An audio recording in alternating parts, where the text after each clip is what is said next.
Assalamualaikum warahmatullahi wabarakatuh. Perkenalkan, nama saya Rahma Fania Aprilia dengan NIM 2205 12 14 012 dari kelas Sistem Informasi A. Di sini saya akan menjelaskan mengenai jenis-jenis memori. Yang pertama adalah sifat memori. Sifat memori dibagi menjadi dua, yaitu volatile atau sementara dan non-volatile atau permanen. Nah, volatile adalah sifat memori yang kehilangan data yang disimpan ketika daya listrik diputuskan. Istilah ini biasanya merujuk pada jenis memori utama yang digunakan dalam komputer, yaitu RAM, Random Access Memory.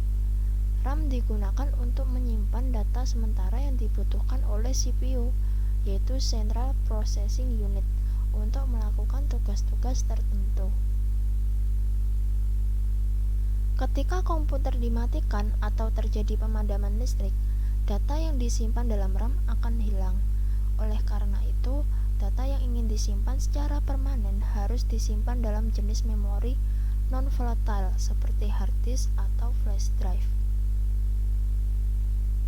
Keuntungan dari memori volatile adalah kecepatan akses yang cepat dan kemampuan untuk membaca dan menulis data dalam jumlah yang besar dengan cepat. Sedangkan kekurangan utama dari memori volatile adalah kehilangan data saat daya listrik terputus yang membuatnya tidak cocok untuk menyimpan data penting yang perlu disimpan dalam jangka panjang. Selanjutnya adalah memori non-volatile, adalah sifat memori yang dapat menyimpan data secara permanen tanpa memerlukan daya listrik. Istilah ini biasanya merujuk pada jenis memori penyimpanan utama dalam komputer, seperti hard disk, SSD, dan flash drive. Keuntungan dari memori non-volatile adalah kemampuan untuk menyimpan data secara permanen bahkan saat daya listrik dimatikan. Oleh karena itu, memori non-volatile cocok digunakan untuk menyimpan data penting dan data yang perlu disimpan dalam jangka panjang. Selain itu, memori non-volatile juga memiliki kecepatan akses yang cukup cepat dan kemampuan untuk membaca dan menulis data dalam jumlah yang besar dengan cepat. Namun, kelemahan dari memori non-volatile adalah harga yang relatif lebih mahal jika dibandingkan dengan memori volatile, serta kecepatan akses yang biasanya lebih lambat dibandingkan dengan memori volatile. Oleh karena itu, memori non-volatile cocok digunakan untuk menyimpan data dalam jangka panjang atau untuk penyimpanan cadangan, sementara memori volatile digunakan untuk menyimpan data sementara yang digunakan untuk tugas-tugas komputasi. Memori dalam komputer pada dasarnya terdiri dari beberapa jenis, di antaranya adalah RAM, Random Access Memory, dan ROM, Read Only Memory. RAM atau biasa disebut dengan Random Access Memory adalah jenis penyimpanan yang bersifat volatile dan digunakan oleh komputer untuk menyimpan data sementara saat sedang digunakan. RAM merupakan komponen penting dalam sistem komputer karena memungkinkan CPU untuk dengan cepat mengakses data yang diperlukan untuk menjalankan program atau aplikasi. Kecepatan RAM diukur dalam satuan MHz dan dapat mempengaruhi kinerja sistem komputer secara keseluruhan. Semakin tinggi kecepatan RAM, semakin cepat CPU dalam mengakses data yang disimpan dalam RAM. RAM dapat di-upgrade atau ditingkatkan pada kebanyakan sistem komputer untuk meningkatkan performa dan kapasitas penyimpanan. Namun, perlu diingat bahwa RAM hanya menyimpan data sementara dan akan kehilangan data ketika daya listrik terputus atau komputer dimatikan. Oleh karena itu, data yang ingin disimpan secara permanen harus disimpan dalam jenis penyimpanan non-volatile. Nah, Di sini adalah beberapa jenis RAM, yaitu yang pertama adalah DRAM atau Dynamic Random Access Memory. Adalah jenis RAM yang paling umum digunakan pada sistem komputer. DRAM menggunakan kapasitor untuk menyimpan data dan memerlukan refresh secara teratur untuk menjaga kestabilan data yang disimpan. DRAM bekerja dengan menyimpan data dalam bentuk muatan listrik pada kapasitor yang terdiri dari transistor dan kapasitor. Namun, kapasitor dalam DRAM sangat mungkin kehilangan muatan listrik secara perlahan dan seiring waktu, sehingga memerlukan refresh secara berkala untuk menjaga data yang disimpan dalam kapasitor. Meskipun DRAM memerlukan jenis RAM yang paling umum digunakan, DRAM juga memiliki beberapa kelemahan, antara lain membutuhkan refresh secara teratur untuk menjaga kestabilan data sehingga dapat memperlambat kinerja sistem. Yang kedua adalah tidak secepat jenis RAM lain seperti SRAM. Lalu rentan terhadap kebocoran data jika terjadi kerusakan pada kapasitor. Namun di balik itu, DRAM tetap menjadi pilihan utama untuk sistem komputer karena relatif murah, lebih memiliki kapasitas penyimpanan yang besar, dan dapat di-upgrade untuk meningkatkan performa sistem. Yang selanjutnya adalah SRAM, Static Random Access Memory, yang artinya adalah jenis RAM yang menggunakan flip-flop untuk menyimpan data dan tidak memerlukan refresh secara teratur seperti DRAM. SRAM memiliki kemampuan lebih cepat dan lebih mahal dibandingkan dengan DRAM. SRAM bekerja dengan menggunakan transistor dan flip-flop untuk menyimpan data. Flip-flop adalah jenis sirkuit elektronik yang dapat menyimpan data secara konstan tanpa memerlukan refresh. Karena tidak memerlukan refresh, SRAM lebih cepat dan lebih efisien dalam penggunaan energi dibandingkan dengan DRAM. Lalu, kelemahan SRAM adalah bahwa SRAM memiliki kapasitas penyimpanan yang lebih kecil dibandingkan dengan DRAM dengan harga yang lebih mahal. Oleh karena itu, SRAM tidak umum digunakan sebagai memori utama pada sistem komputer, namun lebih sering digunakan pada cache level 1 dan cache level 2 pada CPU. Yang selanjutnya adalah SDRAM, yaitu Synchronous Dynamic Random Access Memory, yang merupakan jenis DRAM yang menggunakan sistem sinkronisasi clock untuk mempercepat transfer data. SDRAM lebih cepat dibandingkan dengan DRAM dan lebih efisien dalam penggunaan energi. Selain itu, SDRAM bekerja dengan menggunakan clock eksternal yang digunakan untuk mengatur sinkronisasi transfer data antara SDRAM dengan CPU. Dengan menggunakan sistem sinkronisasi clock, SDRAM dapat mengurangi latensi dan mempercepat transfer data dalam sistem. Keuntungan dari SDRAM adalah kecepatan transfer data yang lebih cepat dan efisien dalam penggunaan energi dibandingkan dengan DRAM. Namun, kelemahan dari SDRAM adalah harga yang lebih mahal dibandingkan dengan DRAM dan SRAM.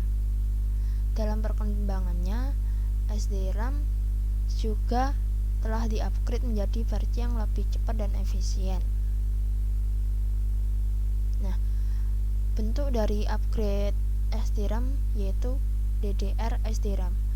DDR SDRAM adalah Double Dead Rate Synchronous Dynamic RAM, yang artinya adalah jenis SDRAM yang memiliki kecepatan transfer data yang lebih tinggi dibandingkan dengan SDRAM konvensional.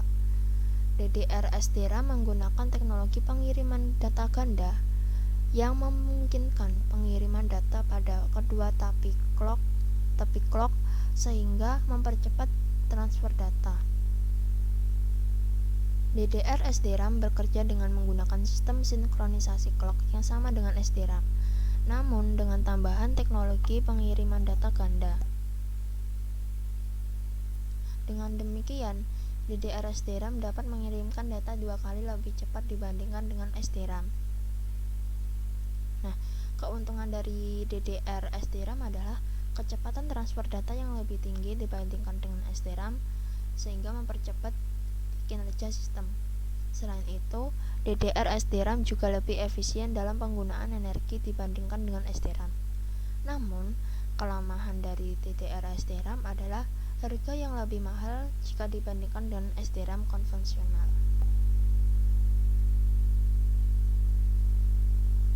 Yang selanjutnya adalah memasuki pembahasan ROM atau Read Only Memory, yang merupakan jenis memori yang digunakan untuk menyimpan data atau program pada komputer atau perangkat elektronik lainnya.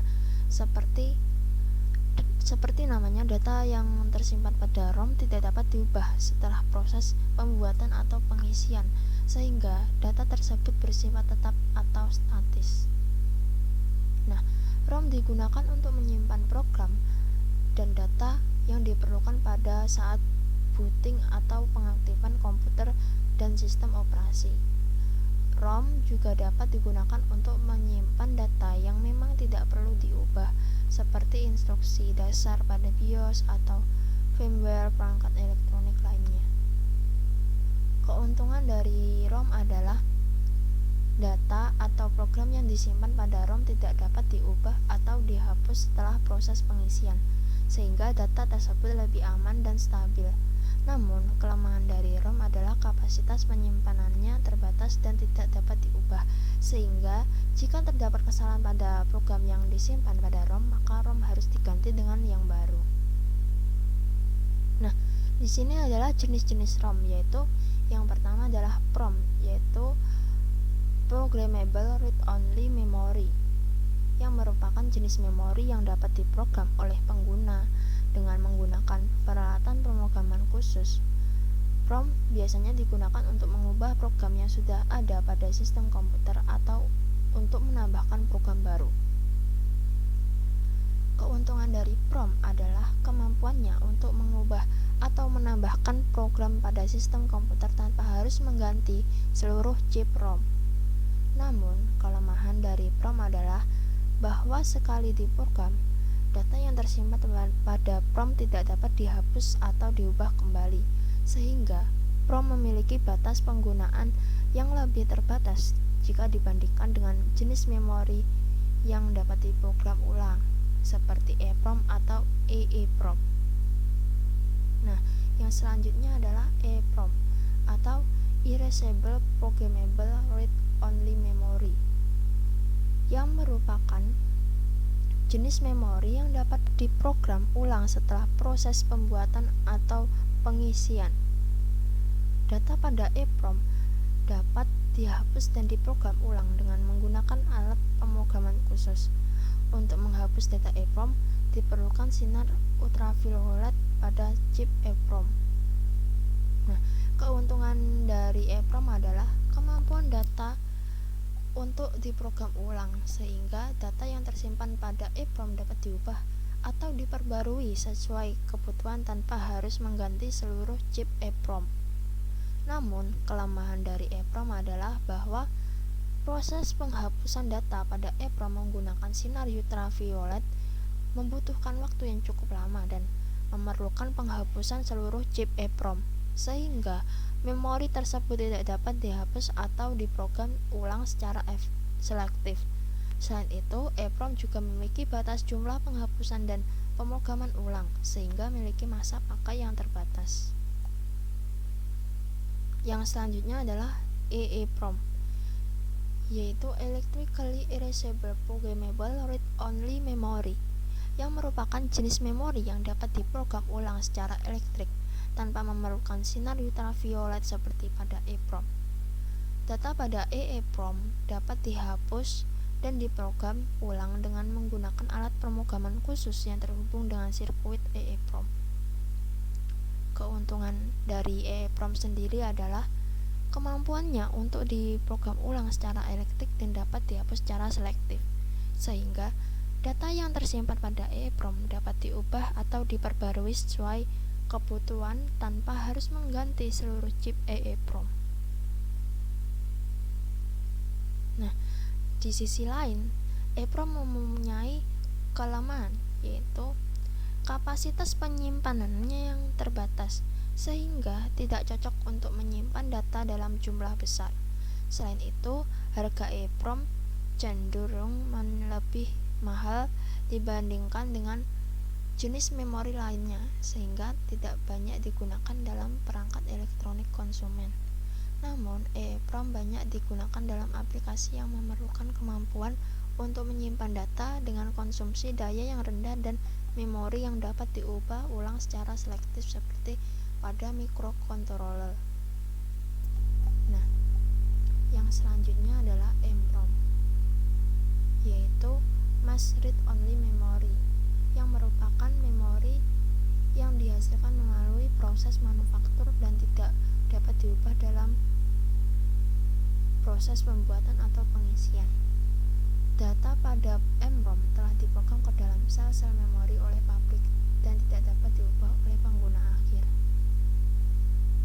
Keuntungan dari MROM sendiri adalah kemampuan untuk menyimpan data atau program secara permanen tanpa risiko kehilangan atau perubahan data.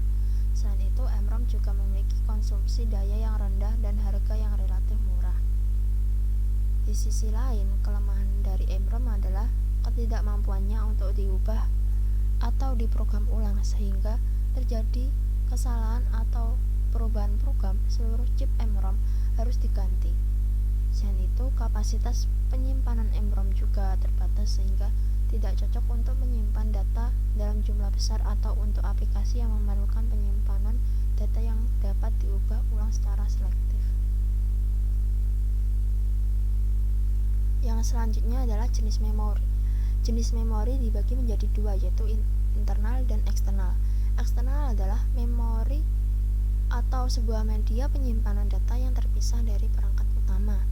Sedangkan internal adalah sebuah media penyimpanan data yang terintegrasi pada perangkat utama.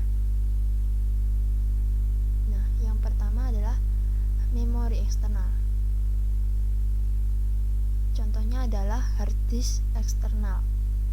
Hard disk eksternal adalah sebuah media penyimpanan data yang terdiri dari cakram keras yang terpasang dalam kontak eksternal dan dapat disambungkan ke port USB yang biasanya digunakan untuk menyimpan data dan file yang tidak cukup muat pada penyimpanan internal komputer atau laptop, alat untuk membackup data yang ada pada komputer.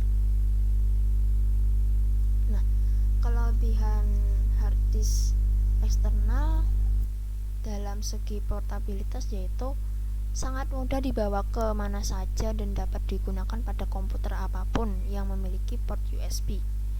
Dalam segi kapasitas, yaitu memiliki kapasitas yang besar sehingga dapat digunakan untuk menyimpan file besar seperti video atau koleksi foto. Dalam segi backup data, dapat digunakan sebagai sarana backup data. Dapat menyimpan salinan cadangan file di hard disk eksternal sehingga dapat mengaksesnya jika terjadi kerusakan pada komputer. Lalu dalam segi kecepatan transfer, yaitu hard disk lebih modern sehingga memiliki kecepatan transfer data yang cepat, sehingga memungkinkan untuk mentransfer data yang besar dalam waktu singkat. Selain itu, hard disk relatif terjangkau jika dibandingkan dengan alternatif penyimpanan data seperti kartu memori atau flash drive. Nah, kekurangannya adalah rentan terhadap kerusakan. Karena hard disk portable, mereka lebih rentan terhadap kerusakan fisik atau patah. Misalnya ketika hard disk terjatuh atau terkena goncangan keras. Lalu yang selanjutnya adalah kemungkinan kehilangan. Karena hard disk eksternal kecil dan portable mudah hilang atau dicuri, sehingga privasi keamanan data dapat menjadi masalah. Lalu yang selanjutnya adalah ketergantungan pada koneksi USB. Hard disk perlu terhubung ke port USB untuk berfungsi, sehingga kinerja tergantung pada kualitas koneksi USB pada komputer yang digunakan. Yang selanjutnya adalah rentan terhadap virus. Hard disk sering digunakan pada banyak komputer dapat menjadi rentan terhadap infeksi virus atau malware. Lalu, umur hidup yang terbatas. Jika digunakan terus-menerus dalam waktu yang lama, maka hard disk eksternal akan mengalami penurunan kinerja dan keandalan. Yang selanjutnya adalah flash disk atau flash drive. Flash drive adalah sebuah perangkat penyimpanan data portable yang berukuran kecil dan mudah dibawa-bawa. Flash drive juga sering disebut sebagai USB flash drive, USB drive, thumb drive, atau memory stick. Flash drive menggunakan teknologi flash memory untuk menyimpan data secara elektronik. Nah, kelebihan flash drive dalam segi portabilitas yaitu kecil dan ringan sehingga mudah dibawa kemana saja, dapat digunakan pada komputer atau yang memiliki port USB. Nah, kapasitasnya kecil tapi memiliki kapasitas besar dan cukup untuk menyimpan data yang penting seperti dokumen, foto, dan video. Lalu, flash drive memiliki kecepatan transfer yang cepat sehingga memungkinkan untuk mentransfer data yang besar dalam waktu singkat. Lalu, yang selanjutnya adalah flash drive relatif terjangkau jika dibandingkan dengan alternatif penyimpanan data seperti hard disk eksternal. Nah, selanjutnya adalah mudah digunakan. Flash drive mudah digunakan karena cukup mencolokkan ke port USB dan menyalin file ke dalamnya. Sedangkan kekurangan dari flash drive yaitu rentan terhadap kerusakan, kemungkinan kehilangan karena flash drive sangat kecil, dan rentan terhadap virus karena digunakan pada banyak komputer. Jadi dapat rentan terhadap infeksi virus atau malware. Selain itu, flash drive juga memiliki umur yang terbatas jika digunakan terus-menerus dalam waktu yang lama. Yang selanjutnya adalah kapasitas terbatas. Meskipun flash drive memiliki kapasitas yang besar, namun kapasitasnya terbatas jika dibandingkan dengan hard disk eksternal. CD atau compact disc. Compact disc adalah sebuah perangkat optik untuk penyimpanan data digital. CD digunakan untuk menyimpan berbagai jenis data seperti musik, video, dokumen, dan program komputer. CD bekerja dengan menggunakan teknologi optik di mana data yang disimpan pada CD dibaca menggunakan laser yang terdapat pada perangkat pembaca CD. Ketika CD diputar, laser akan membaca lubang-lubang kecil yang terdapat pada permukaan CD dan mengubah sinyal optik yang terbentuk menjadi data digital. Kelebihan dari CD yaitu dapat menyimpan data hingga 700 MB sehingga dapat digunakan untuk menyimpan berbagai jenis file seperti musik, foto, dan dokumen. Lalu CD mudah digunakan, cukup memasukkan ke dalam perangkat pembaca CD atau DVD dan data dapat dibaca atau ditulis. Harga CD relatif terjangkau jika dibandingkan dengan hard disk atau flash drive. Lalu, CD dapat dibaca oleh sebagian besar perangkat pembaca CD atau DVD yang tersedia di pasaran. Nah, CD dapat dirawat dengan baik, dapat bertahan lama bahkan hingga beberapa dekade. Kekurangan CD yaitu rentan terhadap goresan, rentan terhadap cahaya, kecepatan transfer yang lambat, kapasitas terbatas, dan tidak dapat dihapus atau diubah. Yang selanjutnya adalah floppy disk. Floppy disk adalah perangkat yang penyimpanan data terdiri dari disket yang terbuat dari bahan plastik fleksibel dan tipis dengan diameter sekitar 3,5 inci atau 5,25 inci. Floppy disk digunakan pada komputer-komputer lama sebagai media untuk menyimpan data dan memindahkan data seperti dokumen, gambar, dan program. Kelebihan dari floppy disk adalah mudah digunakan, cukup dimasukkan ke dalam floppy disk drive dan data dapat dibaca. Lalu kelebihannya yaitu harga yang terjangkau. Selain itu, floppy disk ringan dan kecil sehingga mudah dibawa kemana saja dan dapat digunakan pada komputer apapun yang memiliki floppy disk drive. Selain itu, floppy disk dapat dibaca oleh sebagian besar komputer yang tersedia di pasaran pada masanya. Kekurangan dari floppy disk adalah hanya memiliki kapasitas yang terbatas, tidak tahan lama, rentan terhadap magnet, kecepatan transfer yang lambat, serta kurang umum karena sudah ditinggalkan pada zaman dahulu.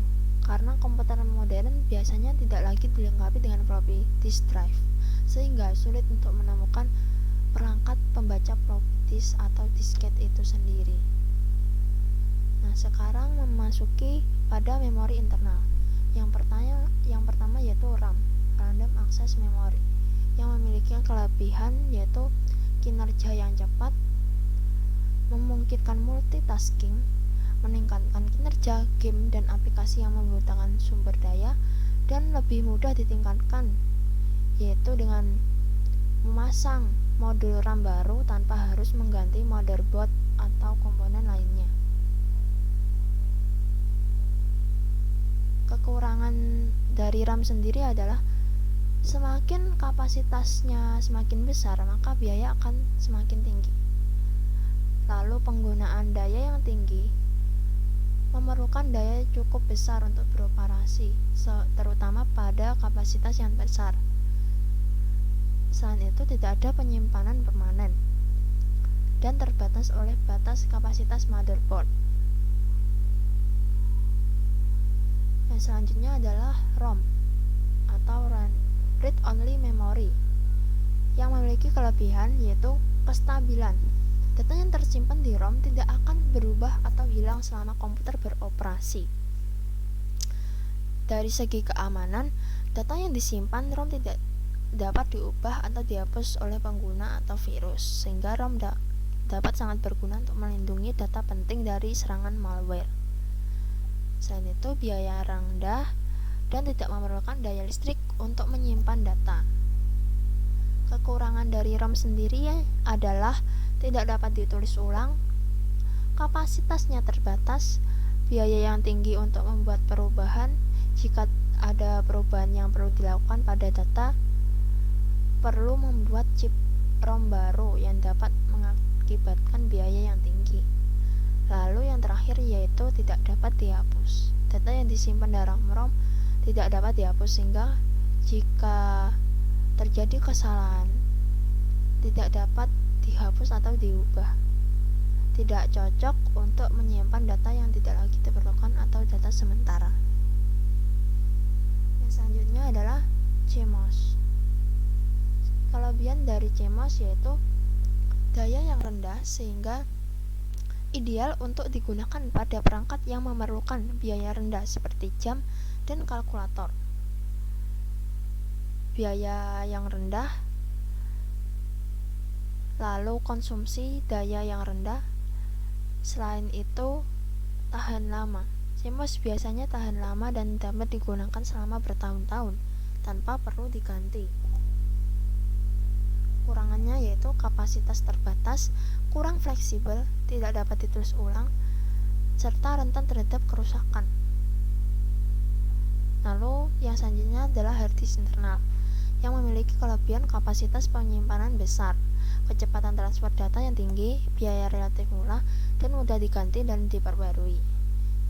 Kekurangannya yaitu rentan terhadap kerusakan mekanik, kurang efisien dalam mengakses data acak, konsumsi data yang relatif tinggi, serta berat dan besar. Yang selanjutnya adalah SSD. Kelebihan dari SSD yaitu kecepatan transfer data yang tinggi, waktu akses yang lebih cepat, tahan terhadap guncangan dan getaran, ukuran yang berat dan kecil.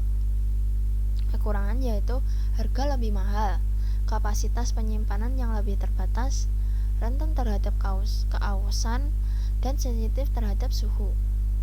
Yang selanjutnya yaitu cache memory yang memiliki kelebihan data akses yang tinggi, meningkatkan kinerja sistem secara keseluruhan, mengurangi latensi akses data, serta mengurangi beban pada RAM. Namun kekurangannya yaitu kapasitas penyimpanan yang terbatas, biaya yang relatif mahal, rentan terhadap kehilangan data, dan meningkatkan konsumsi daya. Terima kasih. Sekian dari presentasi saya. Wassalamualaikum warahmatullahi wabarakatuh.